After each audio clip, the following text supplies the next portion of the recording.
I have to say, as an American, it's not very nice for me to be speaking about our president, even though I am, and I have been my entire life, a Republican, which I will talk about in a moment. So let's focus on Donald Trump.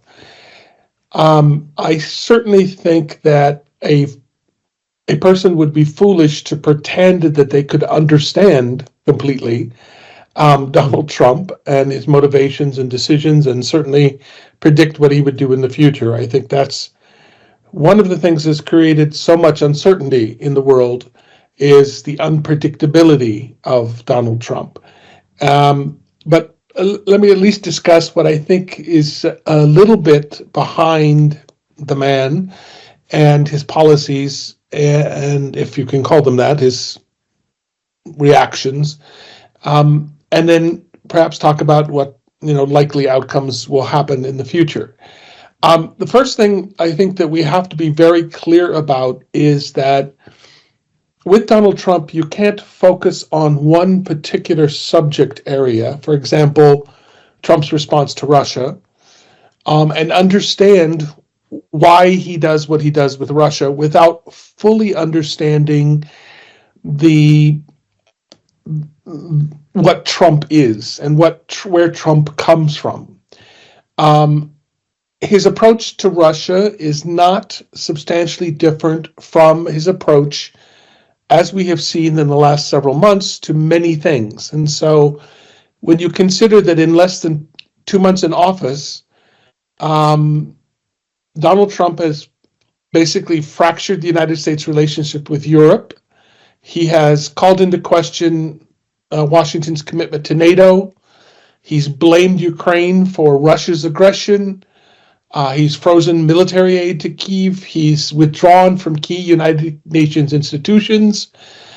He's initiated a global tariff war.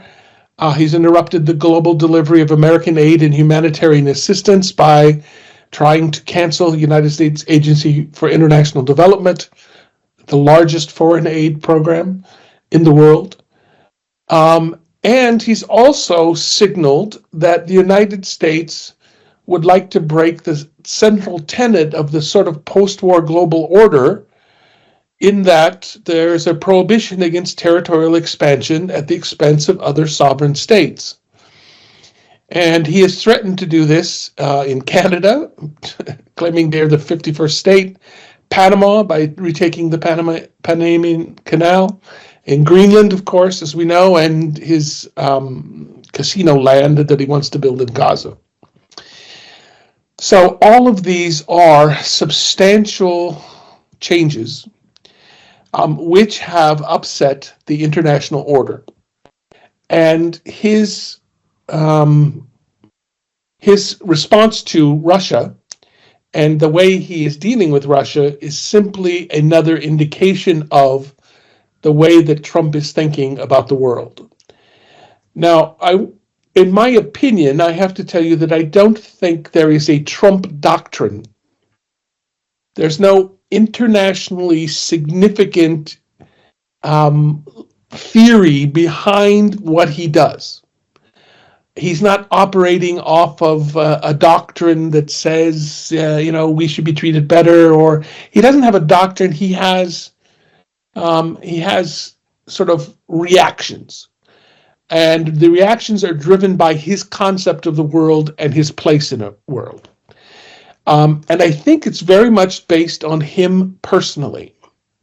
I think it's very much a selfish approach based on Trump's understanding of the United States, its role in the world, and his role in the United States particularly. I think, unfortunately, what we see is that Trump has a preference for strongman rule over the weaknesses, perceived weaknesses perhaps, or weaknesses of democracy. This is certainly true on a domestic level. You can see things that are being done by the president through, for example, through Musk and his committee, and others, where he is literally tearing up institutions that the United States has relied on for a number of years. And when the courts try to prevent him from doing so, he then threatens the courts. So you are seeing classic examples of strongman, authoritarian discipline coming out of Trump and those who support him. And that has translated not only on the domestic level, but it's also true on the international level. And in some ways, you see this by the complimentary statements that Trump has made about dictators like Putin, where he said he admires their strong leadership and he admires what they've done because he sees himself in that role as the strong leader of the United States who's going to right all the wrongs that have been done in the past and deliver America to its rightful place in the world. So it's very much based on his concept of strong leadership and doing pretty much what he wants with very little restraints. I also need to say that what's coming out of the White House, this second Trump White House, is not really a Republican versus a Democratic doctrine. A person my age, when I was from 16 to 24, the president of the United States was Ronald Reagan. And Ronald Reagan very much informed my political understanding of the world. He's what made me a Republican, because I believed in the kind of Republican that Ronald Reagan was. He was strong in dealing with the communists and the Russians and others who acted against America's interest, but he was also a president who was very presidential, who led our country in a very good way. A lot of the people of my generation greatly admired Ronald Reagan. Well, unfortunately, Donald Trump is no Ronald Reagan. And in fact, he has led the Republican Party way off course from where it used to be. And eventually, I'm hopeful that there will be a correction, but we'll see. So I'm perhaps would be called by Trump people as a rhino, R-I-N-O, Republican in name only, because I don't agree with Trump. But that is their decision. Another thing we have to remember with Trump is there is no long-term strategic thinking or plan involved here. It's not like Trump has said, okay, we must achieve this, this, and this by the time I leave office. He's not thinking strategically. He's only thinking short-term. And he's thinking short-term games that show how great he is. And I believe this is very true with the Ukraine and Russian issue. Donald Trump has no interest in a lasting, secure peace. Donald Trump has no interest in a fair peace. He has no interest in making sure that the aggressive country is punished for what they've done. He has no interest in that. His interest, his very short-term interest, is I am the great president who got peace between the Ukrainians and the Russians, and I'm going to do it as quickly as possible. And it doesn't matter how messy it is. It doesn't matter how many people I insult along the way. It doesn't matter how I mistreat our allies along the way or I ignore Europe. I just want to be known as the one who got the peace. And that is a very active and unfortunately selfish goal. And that is very important in determining how he approaches this. Now, short-term games for him, short-term gains, which he can negotiate and be the big businessman, are an extremely important motivating factor, which has to be kept in mind with this issue with the Ukrainian-Russian war. Another thing that we have to remember that I am very disappointed to actually mention, but which I think, unfortunately, now is the truth, is that at least under this administration, the United States can no longer be a trusted ally, is no longer a trusted ally. Not to Ukraine, not to Europe, not to all our other allies around the world. And unfortunately, this is creating a situation where the world correctly knows that it cannot trust the United States to meet all of its traditional obligations. And I am extremely sorry that that is the case, but it is realistically the case. The United States can no longer be a trusted ally. It's interesting, I've spoken with some of my American counterparts who work in the United States Congress and some other places, and we've always talked about the fact that America is good at fighting wars, right? We have a good military, we can bomb things, we can attack things, we can win wars, but we are terrible about how to conclude the war that we've won. And if you look at American history and wars, you can see it. World War I, we didn't necessarily, along with our European allies, we didn't end it in the best way. It led to the Nazis. World War II, we left half of Europe enslaved by the communists. The Gulf War was a mess. And now we seem to be hell-bent on ending the war in Russia and Ukraine, but not in a good way. Not in a way that's good for Ukraine or Europe or ultimately for the United States. And we are sending a message, I think a very bad message to China, who I suspect will within 2 or 3 years be inclined to take over Taiwan. Because the message from America is, we're not actually going to stop you. You're going to be able to do it. And I think that's the message China's getting, and unfortunately I think that will be within a few years another major world crisis. So the motto, Make America Great Again, is not necessarily accurate. It's Make America Great Again in Donald Trump's concept of America, and America is great when he gets what he wants. And it doesn't matter the consequences. It doesn't matter how many allies that you throw over. It doesn't matter how many people you make mad. It doesn't matter if your decisions are good ones in terms of ethnically or in terms of the international world order or long-term strategy. It's just the short-term games. So what are the consequences of what we're seeing with the Donald Trump administration? Well, I think that it will be interesting to see how the next 3.5 years or so works out. The first one we're beginning to see is the expected backlash in the courts. A large number of lawsuits have been filed against Donald Trump's actions, particularly his domestic ones involving the government. A number of judges have sided against him and have ordered mandates against what he's done. He's in turn verbally at least threatened those judges, him and his supporters. So I think the courts are going to be a real interesting hotbed of domestic action. And I think that would also translate ultimately into foreign affairs. For example, one of the biggest lawsuits involves the U.S. Agency for International Development. The second, of course, is political backlash. The United States is a democracy still, and there will be midterm elections next year, at which point the Republicans will have to try to defend very small majorities in both the House of Representatives and the Senate.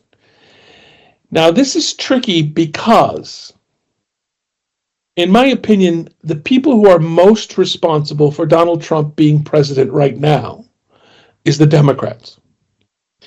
And that's because the Democrats ran a campaign that was incredibly out of touch with a majority of the American voters. And that campaign alienated a lot of voters who normally would not be inclined to vote for Donald Trump. And so the Democrats, I believe, have a lot of blame for the fact that Trump was able to win a majority vote in the American electorate, which is just unheard of. Unfortunately, right now, the Democratic Party is a mess. They're basically involved in internal squabbling about why did we lose so badly, And there is a heated battle between the more leftist members of the party and the more rightist members, or centrist members of the party, about what the future is. Do we stay woke and liberal and keep pushing those social issues that the American people have largely rejected with the election of Trump? Or do we somehow move more towards the middle to be a more mainstream party? And how the Democrats decide to move forward will have huge implications for American politics. How long Trump's influence is on the Republican Party is also a very important consideration. His vice president, J.D. Vance, has turned into, previously he was a fairly reasonable individual, but he has turned into a hardcore Trump supporter and believer, and the things coming out of his mouth could easily come out of Donald Trump's mouth. And he's setting himself up to be the nominee, although Trump recently told a reporter for NBC News that, if he wanted to, he could be president a third time. He liked to work. Of course, it's impossible under the United States Constitution. If you've been elected president twice, you cannot run for re-election. And the chances that the Constitution could be amended in America is almost zero, because it's extremely difficult to do. You have to have 2/3 of both houses of Congress, and you have to have 3/4 of all states. And right now the Democrats control 18 states, and the Republicans have a small minority in both houses. So it's impossible that the Constitution would be amended to allow Trump to run again. However, that doesn't mean that his vice president won't become his clone and try to hang on to the power in that circumstance. The other thing we're going to see, I think, very quickly is one of the reasons why voters were frustrated with the Democrats was what we call home economics. So, eggs had gone up in price, and they were making less money, and there was inflation, and things were more expensive. Well, Donald Trump, in his not very well thought out economic policies of tariffs, is about to increase the cost of everything in America. And if it creates economic hardship amongst those same voters who backed him, there will be a backlash. And those voters will switch back to the Democrats, or they will find something else. And if there's a drop in the American economy, the American stock market is already showing signs of weakness. Domestic consumption is down. Things become 25 or 50% more expensive because of a tariff. I think you're going to see some economic response from the American voters, which is not going to be in Donald Trump's favor. So the economy may be a factor that forces Trump to back down in some areas. The other thing, and I've always said this is my prediction, when Trump first started cozying up to Putin after he was elected, the one thing Trump doesn't like is he doesn't like it when somebody says no. He comes up with a brilliant concept or a brilliant idea, and he expects you to agree with him. And when you don't, Trump doesn't treat you very well.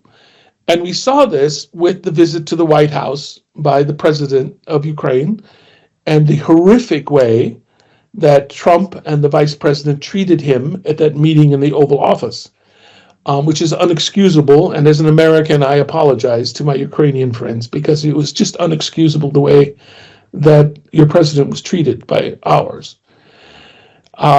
So he has a temper, and he gets mad when people say no. Now, yesterday, there was an article that said that Trump is now pissed off at Putin because Putin said that Zelensky should be removed from office and there should be an interim administration and some sort of election ran by someone else.